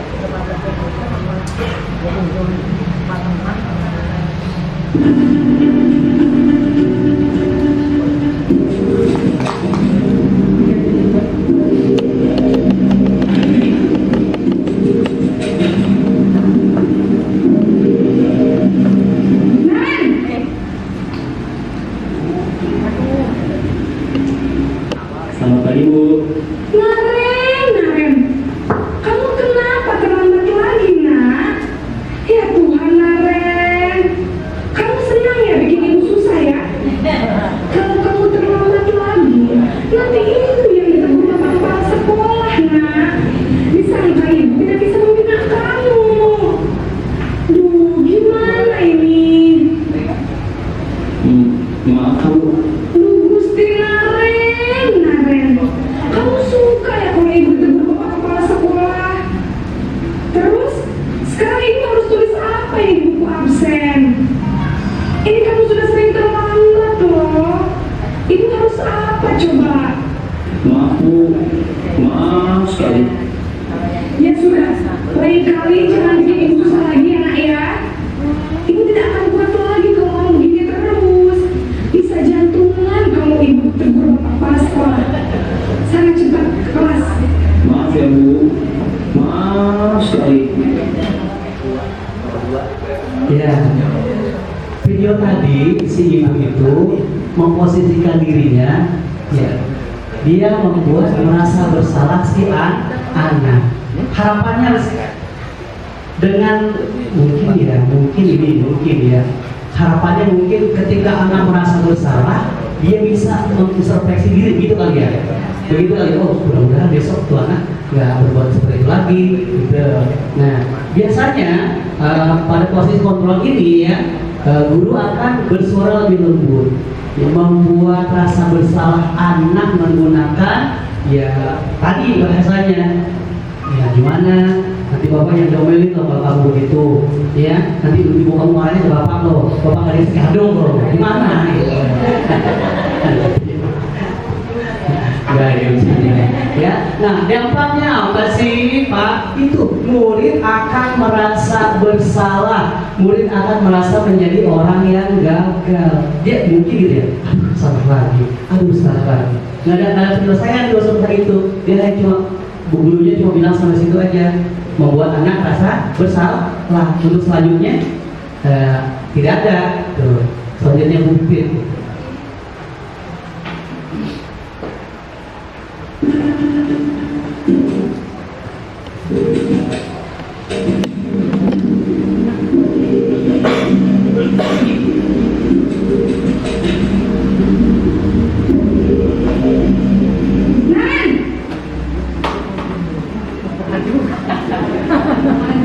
Dan nggak capek ya. Sudah jam berapa ini nak? Terlambat lagi ya sayang. Iya Bu, habis ibu saya belum membangunkan saya Bu. Kamu mau menyalahkan ibu kamu. Kamu ternyata lari yang paling kencang. Kok terlambat sih? Iya Bu, saya memang terlambat bangun tadi. Jadi biarpun saya lari kencang, tetap nggak kekejar Bu. Ya sudah sana. Nanti lain kali larinya lebih kencang lagi ya. Biar gak terlambat lagi. Bikin senang ibu. Demi ibu. Bisa kan? Bisa lah Bu. Ya sudah sana masuk kelas. Ibu beresin urusan absen kamu. Kamu ini ada-ada saja. Nah, yang ini yang ketiga, posisi kontrol sebagai teman. Kita memposisikan diri sebagai sahabatnya anak murid kita. Tapi kalau untuk kelas tengah mungkin ini ya agak ribet ya. Tapi nggak masalah. Mau dia posisi ya apa namanya? Menurut saya mau dia hukum, mau dia mau ambil peran yang kedua dan ketiga, selama itu nanti jadi baik, saya sih bukan masalah kalau saya gitu ya. Lanjut untuk yang, nah untuk posisi sebagai teman, murid akan merasa senang dan akrab dengan guru. Ini termasuk dampak baik. Hanya di sisi negatifnya, murid menjadi tergantung pada guru tersebut. Berarti ada dampak baiknya. Sekarang yang keempat, mengkritik kejar murid.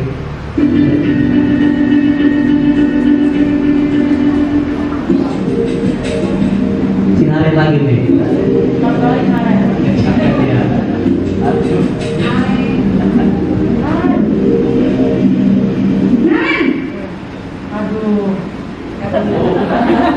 Lanjutnya kamu.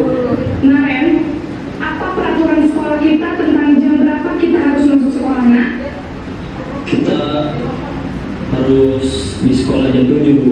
Iya betul, sekarang sudah jam 7.20. Naren sudah tahu konsekuensinya jika terlambat hadir. Paham Bu, saya harus tinggal kelas pas jam istirahat selama 20 menit. Iya benar, konsekuensinya demikian. Jadi nanti jam 9.30 pas istirahat, kamu harus tinggal di kelas, kerjakan tugas tambahan untuk ketertinggalan kamu, ya? Baik Bu. Nah, yang keempat ini posisi kontrolnya sebagai dia pemantau. Jadi si guru pemantau ini dia hanya menjalankan peraturan yang ada di kelas. Contohnya dari sekolah dia. Kalau dia terlambat, sanksinya dia jam istirahat nggak boleh istirahat, tulis. Gitu kata guru tadi. Ya udah kamu nggak boleh istirahat, cuma tulis. Ya, ibu salah baju kostum, ganti pulang. Gitu. Itu pemantau. itu pemantau hanya menjalankan peraturan. Lanjut Bu ya kamu. Nah, maaf saya back Bu. Nah, di posisi ini murid memahami konsekuensi yang harus dijalankan karena telah melanggar salah satu peraturan sekolah. Guru tidak menunjukkan suatu emosi yang berlebihan. Nah, cuma itu kesadaran dari anak muncul. Oh iya, saya salah. Konsekuensinya A, B, C. Itu pemantau Bu. Sekarang yang terakhir.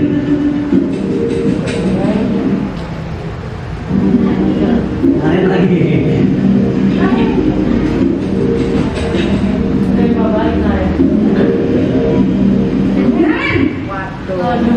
Waduh. Selamat pagi Naren. Maaf Bu, saya terlambat. Iya, sekolah masuknya jam 7, sekarang sudah jam 7.20. Jadi sekarang bagaimana ini Naren? Maaf Bu, saya lupa setel alarm saya semalam. Baiklah, menurut kamu, keyakinan sekolah yang mana yang perlu kamu tingkatkan? Menghargai diri sendiri dan orang lain mungkin Bu. Setuju. Jadi, apakah Naren meyakini prinsip saling menghormati tersebut? Iya Bu,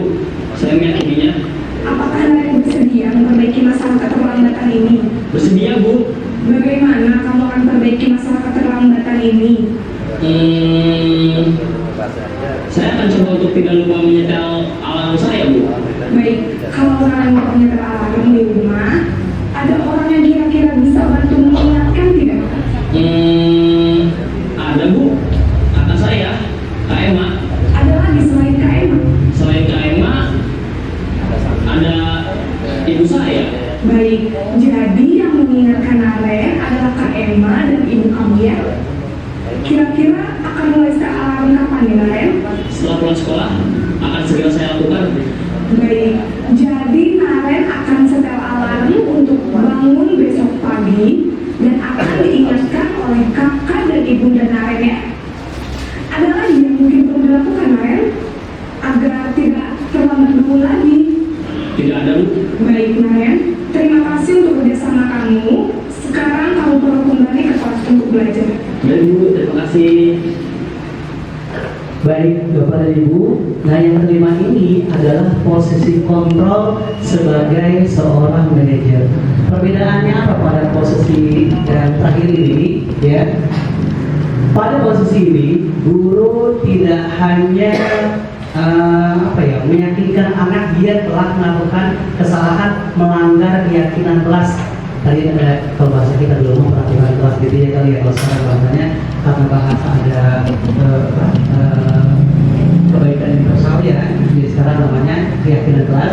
Dia melanggar tersebut, tapi si guru tersebut tidak langsung menghukum, tapi dia memberi kesadaran kepada murid tersebut bahwa dia betul merasa bersalah. Terus solusinya gimana? Solusinya bukan dari si guru, tapi solusinya langsung si anak, nanti kamu bagaimana untuk memperbaiki ini. Nah, dia memberikan solusi sendiri, bertanggung jawab atas kesalahannya untuk berikutnya supaya tidak lagi melakukan kesalahan kembali. Nah, ini yang diharapkan oleh IKN sekarang, bahwa kita sebaiknya ada pada posisi tersebut sebagai manajer. Bapak dan Ibu, ini ada sebetulnya ini LK ya, saya buatnya tadi karena waktunya tidak mencukupi. Bapak-bapak Nah, dari rangkaian materi yang satu sekolah satu aja Bu, satu sekolahnya satu, dan karena itu jumlahnya ada 8 dari nanti bisa dibagi di belakang. Nanti ada latihan kalimat tanya tersebut apakah masuk ke posisi pemukul, apakah pemantau atau manajer gitu ya. Yang nggak kebagian nanti bisa cepat lagi. Dan itu saja dari saya. Mudah-mudahan kita semua bisa belajar sebagai manajer dalam memposisikan diri. Mudah-mudahan bermanfaat. Terima kasih. Masih setia di ruangan ini. Selamat siang. Selamat siang semuanya. Semalam saya mau hadir di sini semalam. Malam banget sampai jam 11. Kebetulan harus ngantar orang tua ke klinik dulu di observasi. Baru jam 11-an saya cari ide untuk hari ini. Coba saya minta Bapak Ibu guru berdiri semuanya. Udah menjelang siang, ya biasanya semangat kita berdiri. Saya mau Bapak Ibu semua bersemangat ikuti saya. Saya kasih contoh. Ketika saya ucapkan tepuk semangat koboi. Koboi ya, biasanya naik kuda atau bawa tali. Tepuk semangat koboi. Semangat. Semangat. Iya, bisa? Ulang kali ya. Ya, bisa ya. Semangat. Semangat. Iya. Saya sambil tepuk. Tepuk semangat koboi. Semangat. Semangat. Tangannya diputar, badannya digerakin juga boleh. Sekali lagi, tepuk semangat koboi. Semangat. Semangat. Udah menjelang siang. Terima kasih. Silakan duduk kembali. Dari awal tadi Bapak Ibu guru sudah melihat presentasi dari rekan-rekan saya yang lainnya, mulai dari motivasi intrinsik, motivasi yang terbangun dari diri sendiri, kemudian ada juga hukuman versus dengan konsekuensi, kemudian juga ada 5 kebutuhan dasar manusia, ada juga keyakinan kelas. Bapak Ibu sudah melakukan belum keyakinan kelas? Belum. Di kelas-kelas ada kesepakatan yang disepakati anak-anak, sudah ya. Nah nanti sambil ini lagi ya dikoreksi kembali kalimatnya, disesuaikan menjadi keyakinan kelas, artinya kalimatnya diberikan kalimat yang positif, tidak lagi datang tidak terlambat, tidak menggunakan kata tidak, ya, datang tepat waktu seperti itu. Dilihat kembali keyakinan kelasnya apakah masih menggunakan kata-kata yang negatif atau tidak. Kalau masih ada, tinggal dirubah saja menggunakan kata-kata yang positif supaya anak-anak juga terbangun lagi motivasi intrinsipnya. Kemudian tadi Pak Herman juga sudah menyampaikan 5 posisi kontrol, ya. Dari 5 posisi tersebut hampir semuanya yang kita lakukan, dan hari ini kita sudah tahu posisi mana yang terbaik yang harus kita lakukan kepada anak-anak. Bapak Ibu, sebelumnya saya minta kepada relawan mungkin yang mau bercerita, berbagi di depan sini ketika menghadapi anak atau muridnya di kelas yang bermasalah. Di kelasnya mungkin ada anak yang rewel, resek, suka ganggu temennya, dinasihati udah menghina atau yang lainnya. Adakah? Begina. Punya memiliki murid yang seperti itu, silahkan berbagi. Silahkan. Ibu siapa? Saya kurang kenal. Ibu siapa Pak Herman? Ada Bu Gina. Oke, Bu Gina. Oh, Bu Mila. Bu Mila, kakaknya Bu Novi ya? Oh, adiknya Bu Novi. Silakan Bu, maju berbagi sebentar ke dalam. Silakan. Ke depan. Menceritakan punya nggak murid yang menurut Ibu ini susah nih. Entah itu belajarnya, entah itu sikapnya. Silakan Bu.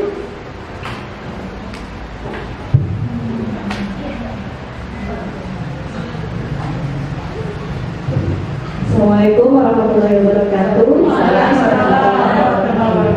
Terima kasih Bu Pipit atas kesempatannya. Sedikit saya berbagi pengalaman yang saya alami di, kebetulan saya mengajar kelas 1. Pengalaman murid ya, memiliki kebutuhan khusus misalkan seperti anaknya iya di sana di sini atau suka ganggu teman atau yang lain. Iya, kalau di kelas 1 memang saya mengalami ada 3 yang sangat menonjol murid saya ini. Karakternya anak ini betul aktif sekali di kelas. Ketika teman mengerjakan tugas, dia mulai mencari perhatian, mengambil pensil, kemudian keliling, meskipun sudah ada kesepakatan kelas. Namun memang di sisi lain ada kelainan gitu ya. Jadi anak ini adik-adik sudah apa ya namanya? Orang tuanya juga sudah tahu. Jadi karena sekolah negeri itu kan inklusif ya, jadi mau tidak mau memang harus kita terima. Namun saya kan masih kesulitan juga nih Bu untuk menerapkan yang materi-materi yang tadi Bapak Ibu sampaikan. Itu luar biasa sekali ya, kalau kita melaksanakan semua itu mungkin udah jadi ibu peri ya. Ya, saya sendiri masih banyak kekurangan, masih banyak keceplosan, kadang kata-katanya karena menggunakan kata negatif, paksaan. Kadang juga membuat yang tadi siswa merasa bersalah, itu masih saya gunakan. Ya, terima kasih Ibu sudah berbagi pengalaman mengajar di kelas bawah ya, kelas 1. Ibu siapa Bu? Ibu Mila mendapati anak yang aktif, sering sekali mencari perhatian dengan melakukan ganggu temennya, gitu ya. Nah, Bapak Ibu, ketika mendapatkan siswa seperti itu, kita sebagai guru, tadi yang disampaikan oleh Pak Herman, haruslah menempatkan diri sebagai manajer, ya. Karena tadi yang disampaikan juga oleh Pak Andrea, ada 5 kebutuhan dasar seseorang, bukan hanya anak kecil, termasuk kita orang dewasa ya. Ketika kita jenuh dengan pekerjaan kita pasti merasa bete banget. Ya, merasa bete, kemudian kita mencari jalan keluar. Shopping, ngobrol, nongki ada sesuatu yang gak sesuai dengan diri, dia marah sambil menyakiti diri sendiri. Ini kan bahaya ya, bahaya banget ya. Menyakiti diri sendiri apalagi orang lain. Ini contohnya.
Bapak Ibu, mohon maaf, ini suaranya kurang jelas karena saya hanya mengandalkan HP saja.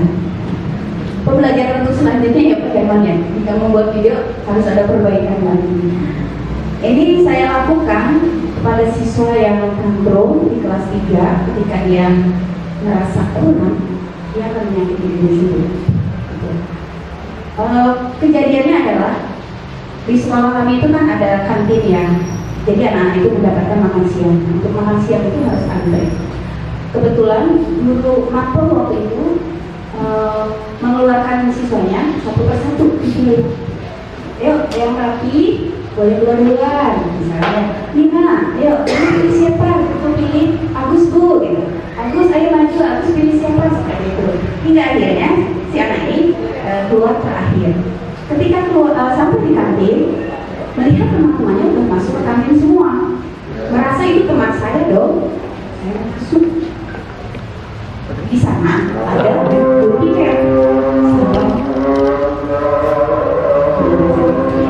sabar antri ya, kelas yang lain sudah antri tunggu, karena kalau yang datang harus antri dulu gitu.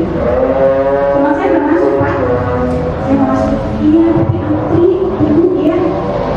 Semua silahkan dituliskan.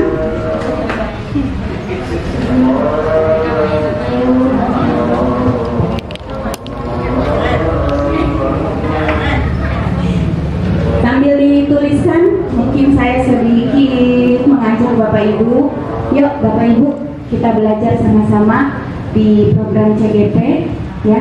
kemudian yang belum mendaftar bisa mendaftar, yang sudah mendaftar yang lancar. Alhamdulillah.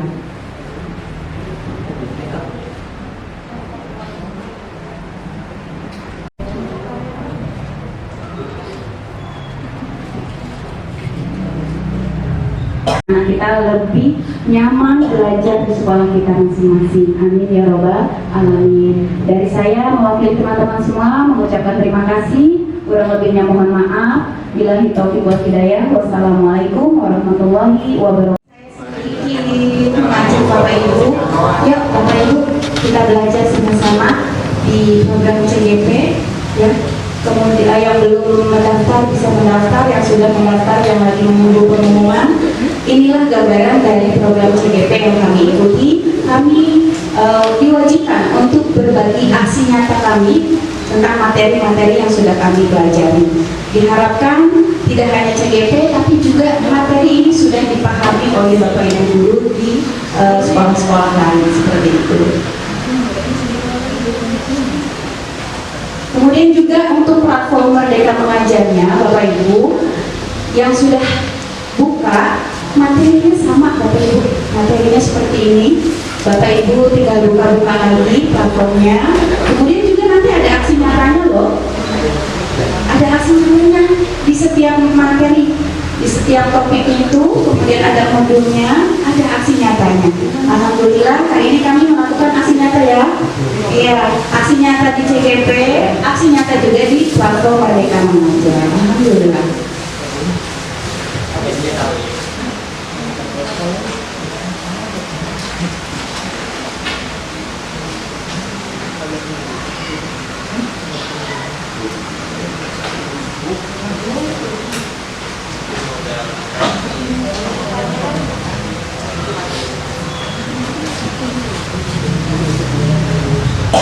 Baiklah Bapak Ibu semua, terima kasih untuk kehadirannya hari ini, menerima materi dari kami. Mudah-mudahan bermanfaat untuk Bapak Ibu semua, bisa diterapkan di sekolah kita dan mulai melakukan perubahan-perubahan kecil yang nantinya akan membuat anak-anak kita lebih nyaman belajar di sekolah kita masing-masing. Amin ya robbal alamin. Dari saya mewakili teman-teman semua mengucapkan terima kasih. Kurang lebihnya mohon maaf. Billahi taufiq wal hidayah. Wassalamualaikum warahmatullahi wabarakatuh. Waalaikumsalam warahmatullahi wabarakatuh. Bapak Ibu sekalian, barangkali yang membawa surat tugas sambil menjaga refleksi yang belum divisu, barangkali nanti perlu untuk kedinasan akan dikumpulkan.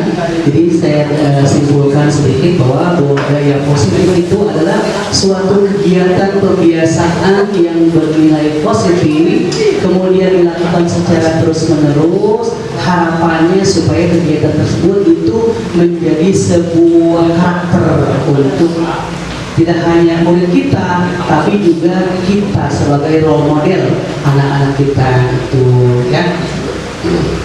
Mudah-mudahan materi yang tadi disampaikan oleh teman-teman dari pertama disiplin positif, kebiasaan baik, kemudian motivasi itu harus munculnya dari dalam diri, kemudian hukuman atau konsekuensi sebaiknya konsekuensi, kemudian keyakinan kelas, posisi kontrol, dan terakhir ini dalam apabila kita mendapatkan suatu permasalahan, kita gunakan segitiga restitusi.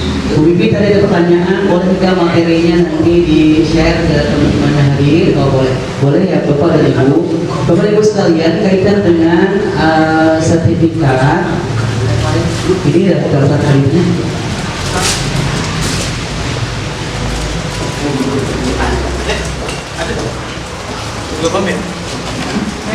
Insya Allah akan kami berikan itu dalam bentuk sertifikat ya, aja ya. Nanti Bapak Ibu cetak sendiri, kertasnya boleh silahkan yang mau yang bagusan, biasa ya. Nanti akan dikirim. Gimana caranya Pak Mantri? Melalui sekolah atau bagaimana Pak Mantri? Sekolah ya, baik. Insya Allah nanti akan menyusul. Sudah selesai Bu refleksinya? Oh ya, tambahan dari kami, ini kegiatan ini sudah disponsori oleh Bank Mandiri. Jadi tidak ada makan siang, itu pun yang ada di depan ini teman-teman CGP yang menyiapkan. Jadi sekali lagi mohon maaf. Yang tadi, buat apa ini? Refleksi. Refleksi. Bisa. Aman. Kumpul tadi aja.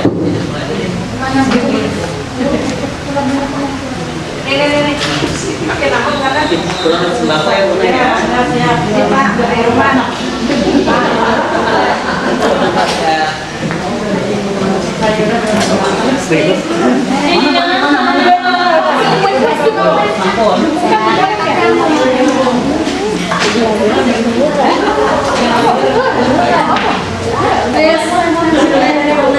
Boleh nanti melalui WA aja Bang Andri bikin satu bisa nggak?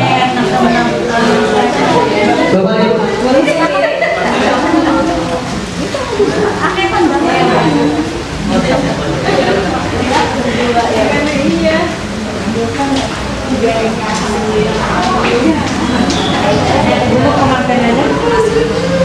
Bapak Ibu, kita tutup acara ini dengan membaca surah Al Majid. Ya, subhanaka Allahumma wa bihamdika asyhadu an la ilaha illa anta astaghfiruka wa atubu ilaik.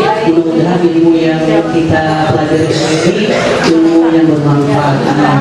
Sekali lagi saya ucapkan permohonan maaf. Ya, barangkali ada yang banyak yang kurang Ibu ya. Salam kepada Bapak Ibu kepala sekolah.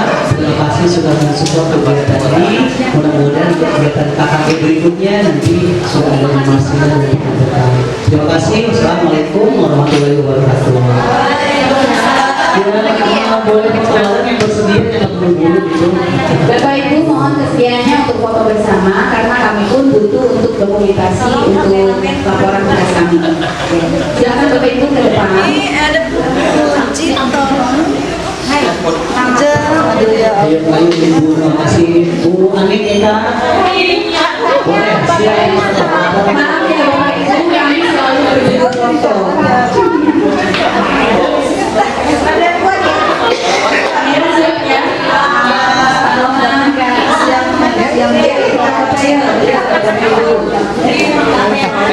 Foto siapa? Pak? Pak.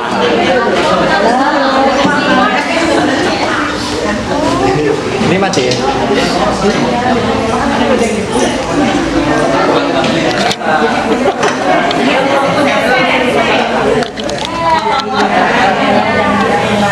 Pakai apa sih?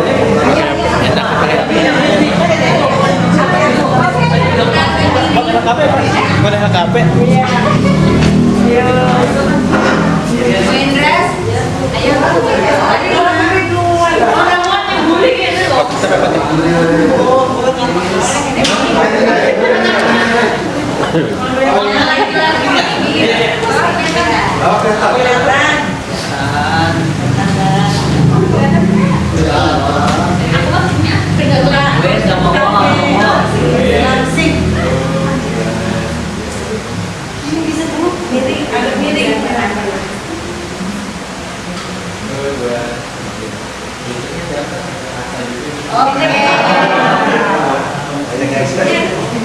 Yuk, Pancakarsa.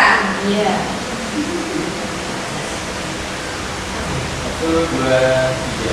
Literasi. Sarangio.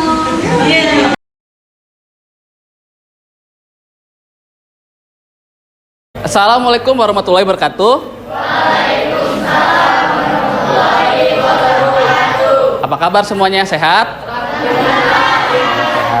Oke, kali ini kita akan membuat suatu keyakinan kelas. Ada yang tahu nggak keyakinan kelas itu apa? Enggak. Oke, saya jelaskan ya.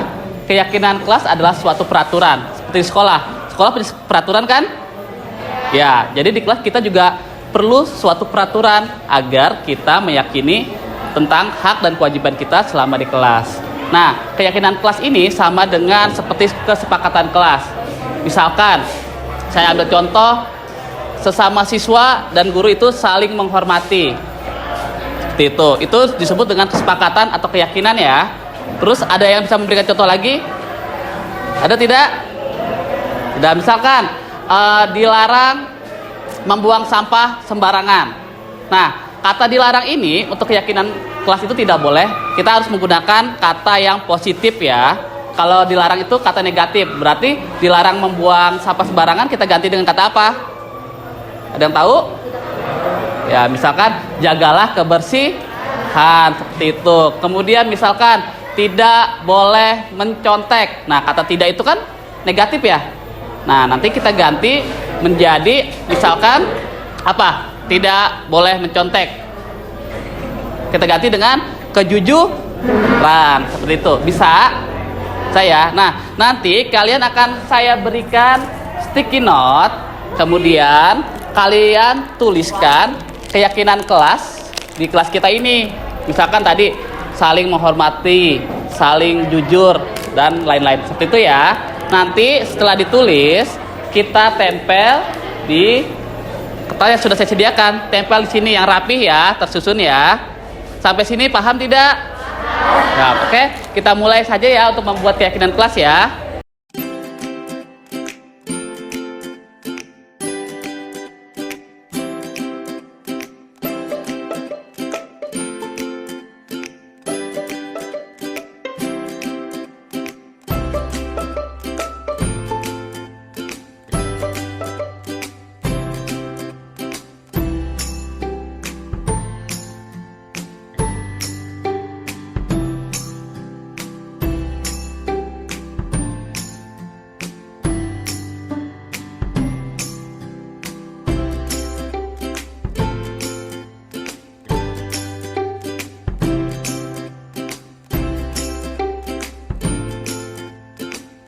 Oke, yang sudah silakan maju ke depan. Mulai dari sini.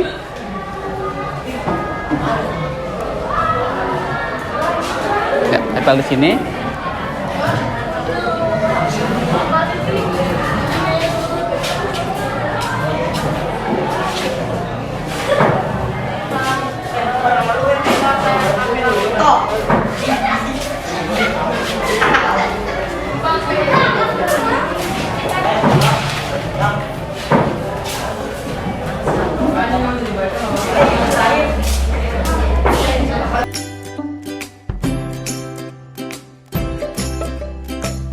Baik, dari keyakinan yang kalian buat, sekarang kita akan tinjau ulang ya. Mana yang dikiranya sama, nanti kita ambil. Kemudian mana yang akan kita jadikan keyakinan kelas. Nah, untuk keyakinan kelas yang kita ambil hanya 4-7 saja, agar kalian mudah menjalaninya ya.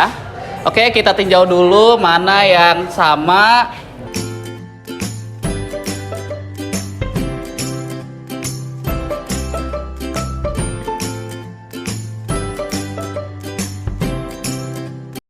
Nah, baik, ada 7 yang kita ambil sebagai kesepakatan ataupun keyakinan kelas ya. Di antaranya saling tolong menolong, kemudian saling menghormati, saling sayang menyayangi, saling jujur, saling toleransi, jaga kebersihan, dan saling menghargai ya. Oke, silahkan masing-masing maju ke depan untuk meninjaunya apakah sepakat atau tidak. Silahkan maju dari sebelah sini.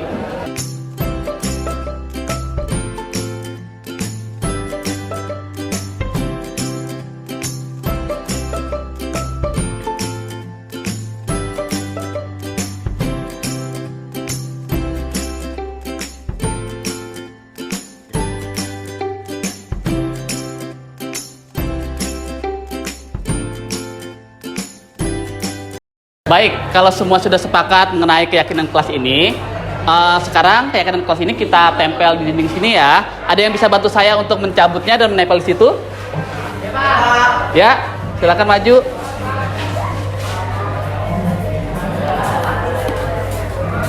Oh, sudah sih, Pak.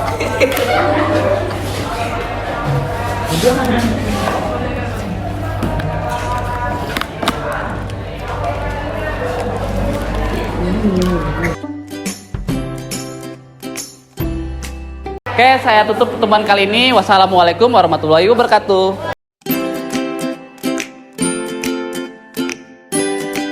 Assalamualaikum warahmatullahi wabarakatuh. Perkenalkan, nama saya Nesya Olibrani dari kelas 8B. Assalamualaikum warahmatullahi wabarakatuh. Perkenalkan, nama saya Janardana Andika Saputra dari kelas 8B. Assalamualaikum warahmatullahi wabarakatuh. Perkenalkan, nama saya Saya Adi Mulyati dari kelas 8B.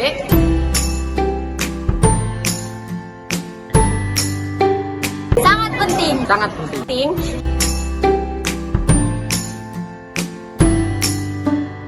Membuat saya lebih disiplin. Membuat saya lebih menghargai orang lain. Karena dapat membuat saya lebih bertanggung jawab.